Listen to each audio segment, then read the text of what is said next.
Hello students, কেম @mystery চ্যানেলে তোমাদের সবাইকে স্বাগতম। আজকে আমাদের আলোচ্য বিষয় অ্যালডল কনডেনসেশন। দেখো, অ্যালডল কনডেনসেশন কি এবং কারা অ্যালডল কনডেনসেশন বিক্রিয়ায় পার্টিসিপেট করে সেটা আমরা দেখব, এবং অ্যালডল কনডেনসেশনের মেকানিজমটাও দেখব, অর্থাৎ ক্রিয়া কৌশলটাও দেখব। দেখো, বেসিক্যালি লঘু ক্ষার সেটা NaOH হতে পারে, ঠিক আছে?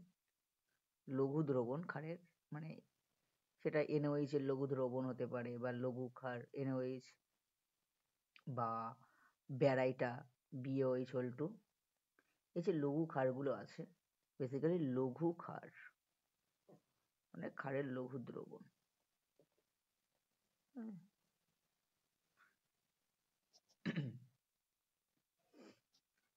ঠিক আছে, তাহলে লঘু ক্ষারের উপস্থিতিতে, মানে লঘু ক্ষারের দ্রবণ এর উপস্থিতিতে কিছু কার্বনিল কম্পাউন্ড, মানে আমরা বলবো অ্যালডিহাইড বা কিটোন। কার্বনিল বলতে কি, অ্যালডিহাইড বা কিটোন, যাদের ক্ষেত্রে আলফা হাইড্রোজেন পরমাণু আছে। তাহলে এমন কার্বনিল যে কার্বনিলে সেটা aldehyde or ketone,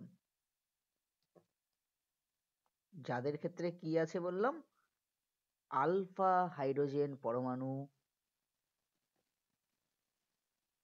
alpha hydrogen atom present. Alpha hydrogen মানে কি, ফাংশনাল গ্রুপের পরের কার্বনটাই যে হাইড্রোজেনগুলো থাকে সেটা।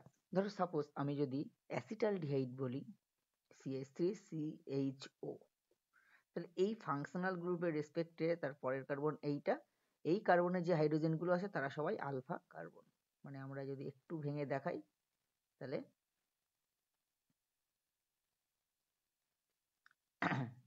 ঠিক আছে, যদি আমরা এই রকম জিনিস আঁকতাম, CHO, তাহলে দেখো এই যে এইটা ফাংশনাল গ্রুপের রেসপেক্টে এই কার্বনটা আলফা কার্বন, তারপরের কার্বনটা বিটা, তারপর এটা গামা, এইভাবে চলতে থাকে, তাই তো? তাহলে আলফা কার্বনের যে হাইড্রোজেনগুলো থাকে সেই হাইড্রোজেনগুলো আলফা হাইড্রোজেন, বিটা কার্বনের যে হাইড্রোজেনগুলো থাকে তারা বিটা হাইড্রোজেন, এরকম ভাবে চলতে থাকে, তাই তো? তাহলে আমরা কি বললাম, লঘু ক্ষারের দ্রবণের উপস্থিতিতে যে সমস্ত কার্বনিল যৌগে, লঘু ক্ষারের দ্রবণের উপস্থিতিতে যে সমস্ত কার্বনিল যৌগে আলফা হাইড্রোজেন পরমাণু আছে, তাহলে যাদের ক্ষেত্রে আলফা হাইড্রোজেন পরমাণু আছে তারা ওই লঘু ক্ষারের উপস্থিতিতে পরস্পরের দুটো অণু দেখবেন নিজেদের মধ্যে বিক্রিয়া করবে, পরস্পর যুক্ত হয়ে যাবে। সে কিভাবে যুক্ত হবে সেটা আমরা বলবো, এবং কিভাবে সহজে মনে রাখবে সেটাও বলবো।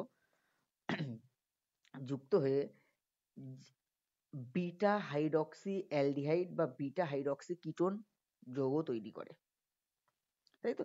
এই বিক্রিয়াটাই বেসিক্যালি অ্যালডল কনডেনসেশন নামে পরিচিত। বোঝা গেল? তাহলে লঘু ক্ষারের দ্রবণের উপস্থিতিতে যে সমস্ত কার্বনিল যৌগে, ঠিক আছে, সরি, যে সমস্ত কার্বনিল যৌগে আলফা হাইড্রোজেন পরমাণু আছে, ঠিক আছে, তারা পরস্পর দুই অণু যুক্ত হয়ে বিটা হাইড্রক্সি অ্যালডিহাইড, যদি আমরা অ্যালডিহাইড নিয়ে কাজ শুরু করি, রিয়াকশন করি, আর যদি আমরা কিটোন নিয়ে রিয়াকশন করি তাহলে বিটা হাইড্রক্সি কিটোন তৈরি করবে। এই রিয়াকশনটাকে অ্যালডল কনডেনসেশন বলা হয়। তাহলে বোঝা গেল কারা তাহলে অ্যালডল কনডেনসেশনে কারা সাড়া দেবে, যাদের ক্ষেত্রে আলফা হাইড্রোজেন পরমাণু আছে। দেখো, আমরা অ্যাসিটালডিহাইডের ক্ষেত্রেই বলি, অ্যাসিটালডিহাইডের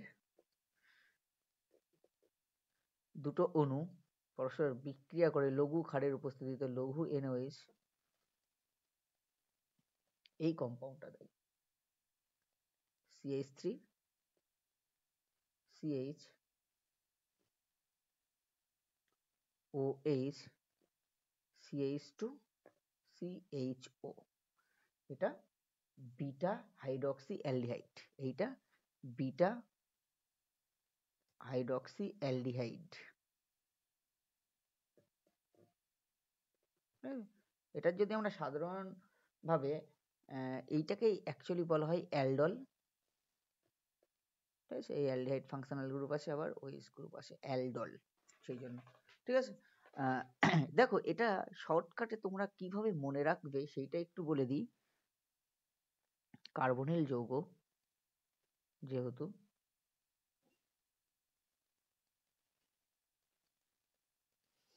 একটা অ্যাসিটালডিহাইড আঁকবে, আর একটা অ্যাসিটালডিহাইডটাকে একটু কষ্ট করে ভেঙে আঁকতে হবে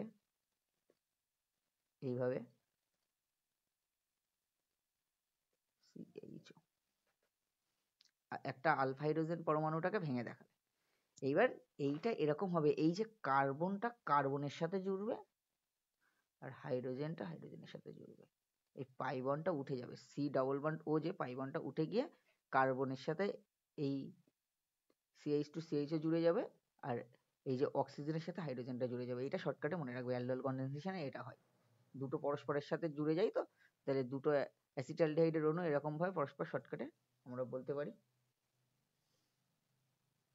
করে দেখো তাহলে কি হবে, শর্টকাটে আমরা বলতে পারি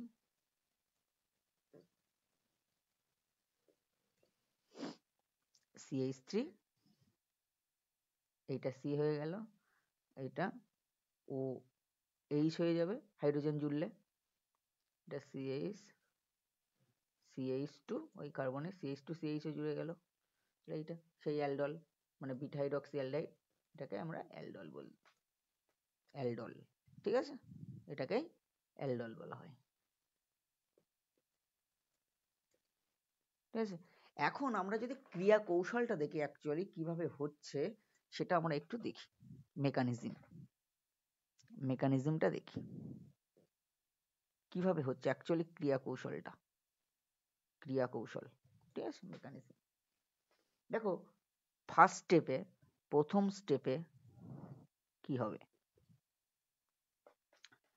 আলফা হাইড্রোজেন পরমাণুগুলো অ্যাসিডিক হয়। ঠিক আছে, আলফা হাইড্রোজেন পরমাণুগুলো একটু অ্যাসিডিক ইন নেচার হয়, তাই তো? তাহলে আমরা অ্যাসিটালডিহাইড অণুর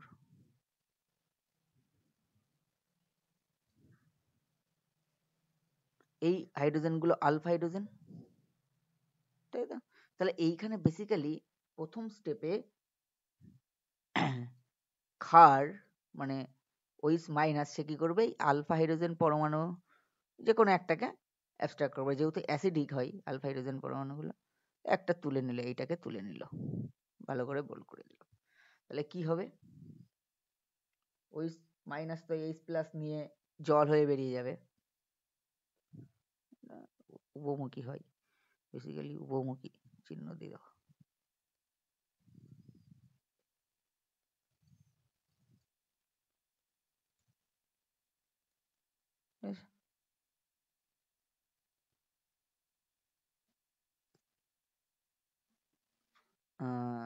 CH2 মাইনাস CHO। ঠিক আছে, এটা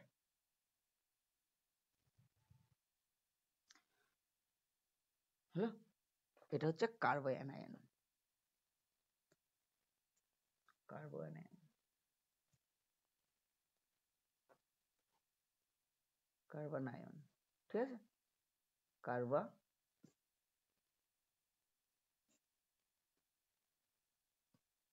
অ্যানায়ন। ঠিক আছে, কার্বন আয়ন বা কার্বোঅ্যানায়ন যাই বলো। ঠিক আছে, আচ্ছা, আর এটা তো OH মাইনাস তো H প্লাস নিয়ে জল হয়ে বেরিয়ে গেল। আচ্ছা, সেকেন্ড স্টেপে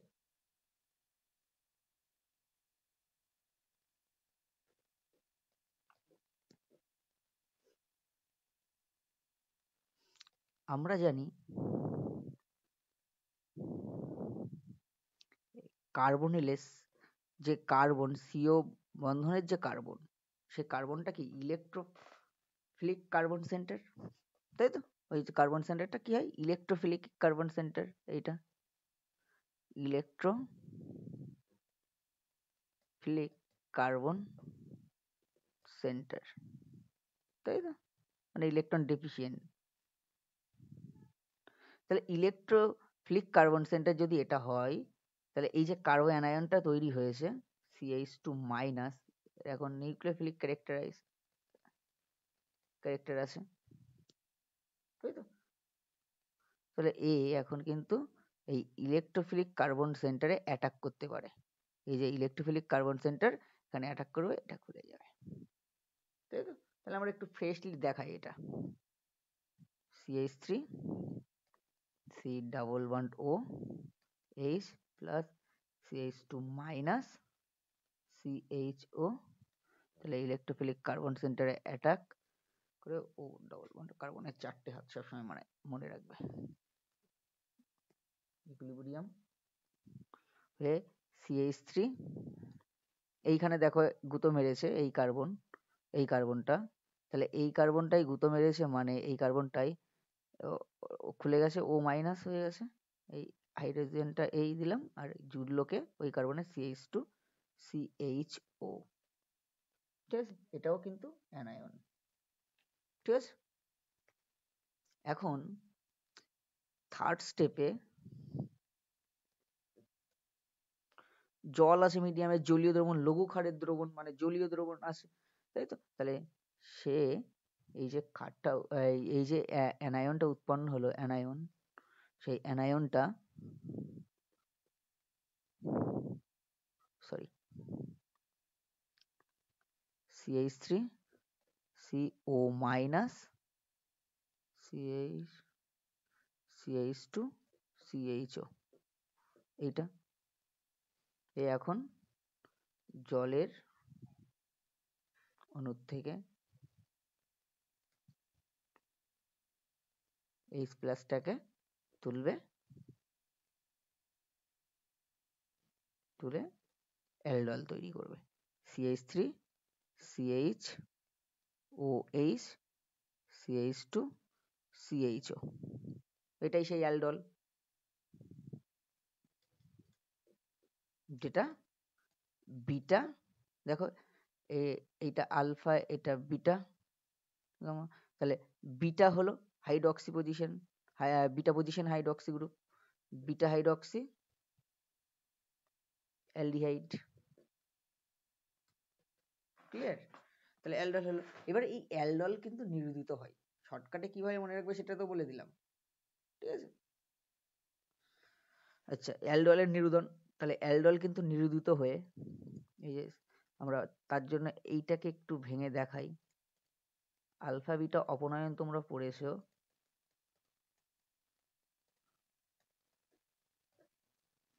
এটাকে যদি তাপ দেওয়া হয় তাহলে অ্যালডলের নিরুদন হয়, নিরুদন মানে এই যে জলটা বেরিয়ে যাবে, এই জলটা বেরিয়ে যাবে, তাহলে জল বেরিয়ে গেলে CH3 কার্বনের যেহেতু 4টে, তাহলে CH ডাবল বন্ড CHO, এই যৌগটার নাম হচ্ছে ক্রোটোনালডিহাইড, বললাম ক্রোটোনালডিহাইড, ঠিক আছে?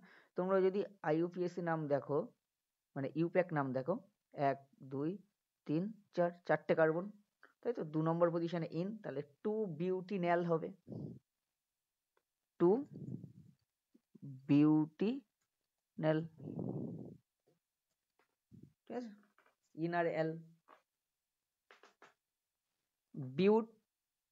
বিউট প্লাস ইন প্লাস এল, তাহলে বিউটিন্যাল সন্ধি করো, তাই তো? ডাবল বন্ডের জন্য ইন আর এল CHO গ্রুপের জন্য, তাহলে 4টে কার্বন বলতে বিউট, আর 2 নম্বর পজিশনে ডাবল বন্ড, তাই তো? তাহলে 2 বিউটিন্যাল বা বিউট 2 ইন এল, তাই তো? অ্যাকচুয়ালি ওটাকে সন্ধি করে এইভাবে বলা হয় 2 বিউটিন্যাল, ঠিক আছে? IUPAC নামটা হয়ে গেল। তাহলে অ্যালডলের যে নিরুদনটাও আমরা দেখালাম, অ্যালডল কিভাবে নিরুদিত হয় তাপ দিলে, তাই তো? পরীক্ষায় যেটা বেশি পরে আমরা দেখেছি, মানে ক্লাস 11-12 ক্ষেত্রে অ্যাসিটন দিয়ে অ্যালডল কনডেনসেশনটা, মানে CH3, মেকানিজমটা বাড়ির কাছ থাকলো, নিজেরা করবে, এটা 2 অণু, এটাকে যদি ব্যারাইটা দিয়ে ট্রিট করা হয়, লঘু ব্যারাইটা বা ব্যারাইটা দিয়ে তখন মেসিটাইল অক্সাইড উৎপন্ন হয়। মানে নিরোদিত হওয়ার পরে, তার আগে প্রথমে অ্যালডল হবে, ডাইঅ্যাসিটোন অ্যালকোহল তৈরি করবে, সেটা CH3 CH3 এটা OH CH2 C double bond O CH3, তাই না? এইটা এটা অ্যালডল। মানে আমরা ডাইঅ্যাসিটোন, এটার নাম হচ্ছে ডাইঅ্যাসিটোন অ্যালকোহল, এই যে যৌগটা তৈরি করলো। এবার এইটা থেকে কনডেনসেশনটা হবে। বেসিক্যালি তোমরা মনে রাখবে এইভাবে,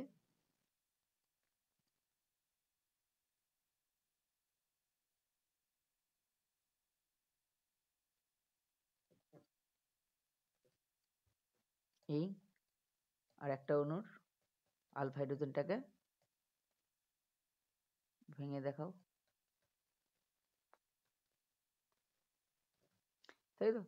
বলেছি কি এই হাইড্রোজেনটা, আলফা হাইড্রোজেনটা, একজনের আলফা হাইড্রোজেন অন্যজনের অক্সিজেনে জুড়বে আর কার্বন কার্বন জুড়ে যাবে। এইভাবে আমরা ব্যারাইটা দিলে তাহলে কি পেলাম, এই কার্বন যে কার্বনে জুটছে সেই কার্বনে অলরেডি দুটো CH3 ছিল, আচ্ছা, যে ডাবল বন্ড অক্সিজেন সেটা OH হয়ে গেল, আর একটা carbon CH2 C double bond O CH3, তাই তো? এইভাবে। আচ্ছা, এইবার এইটাকে যদি নিরোধন করা হয়, এটা ডাইঅ্যাসিটোন অ্যালকোহল, ডাইঅ্যাসিটোন অ্যালকোহল, বা এইটাকে আর একটা তোমরা নাম বলতে পারো, সেটা বিটা হাইড্রক্সি কিটোন, তাই তো? এই যে আলফা, এটা বিটা পজিশন এই কিটো গ্রুপের রেসপেক্টে, তাহলে beta hydroxy ketone, in general এইভাবে বলতে পারো বিটা হাইড্রক্সি কিটোন তৈরি করে, কিটোন যৌগ, তাই তো? অ্যালডিহাইড হলে বিটা হাইড্রক্সি অ্যালডিহাইড, আর কিটোন হলে বিটা হাইড্রক্সি কিটোন তৈরি করে ইন জেনারেল। IUPAC নাম করতে পারো তোমরা, IUPAC নামটা করবে। আচ্ছা, এইবার এখান থেকে এর যদি নিরোধন করা হয় তাহলে মেসিটাইল অক্সাইড তৈরি হয়, আলফা বিটা অপনয়ন হবে,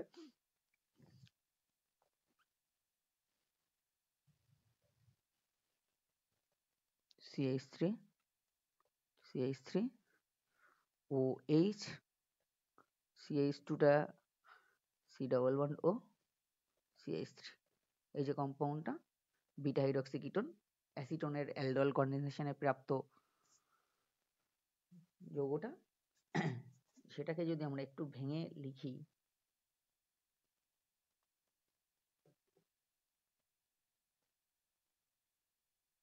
আলফা বিটা অপনয়ন হবে,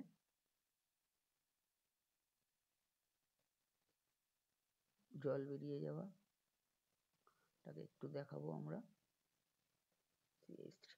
এবার এইটা নিরোধনটার জন্য আয়োডিন দেওয়া হয় আর তাপ দেওয়া হয়, আয়োডিন তাপ, আয়োডিন তাপ দিলে এই যে জল বেরিয়ে যায়, বেসিক্যালি H2O বেরিয়ে যায়, তাহলে কি পড়ে থাকে, কার্বনের CH3, এটা ডাবল বন্ড হয়ে গেল, CH C double bond O CH3, এইটার নাম মেসিটাইল অক্সাইড,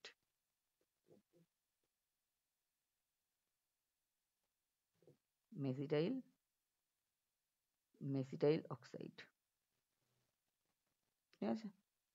অর্থাৎ এটাই এখানে প্রোডাক্ট নিরোধনের পরে। খুব দেয় এটা, এইভাবে পরীক্ষায় কোশ্চেন করে।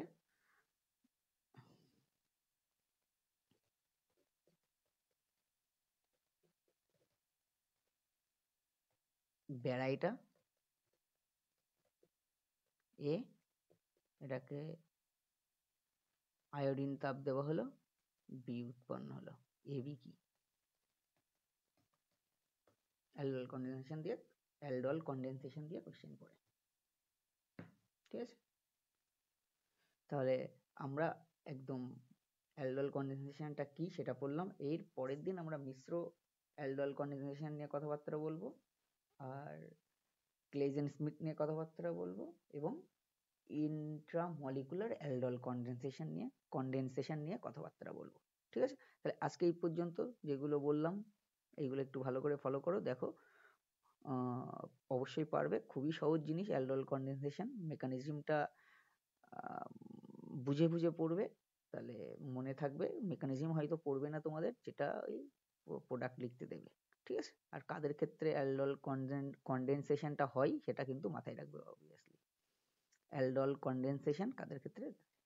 লঘু ক্ষারের উপস্থিতিতে যে সমস্ত কার্বনিলে আলফা হাইড্রোজেন পরমাণু আছে তারা অ্যালডোল কন্ডেনসেশনে সাড়া দেয় এবং তাদের দুটো অণু পরস্পর জুড়ে গিয়ে অ্যালডোল জাতীয় যৌগ তৈরি করে, অর্থাৎ বিটা হাইড্রক্সি কিটোন বা বিটা হাইড্রক্সি অ্যালডিহাইড তৈরি হয়। এই বিক্রিয়াটাই অ্যালডোল কন্ডেনসেশন। ঠিক আছে, তাহলে আজকের লেকচার এই পর্যন্ত। পরবর্তী লেকচারে দেখা হচ্ছে, ততক্ষণ ভালো থাকো, সুস্থ থাকো, আর চ্যানেলটিকে সাবস্ক্রাইব করতে ভুলবে না।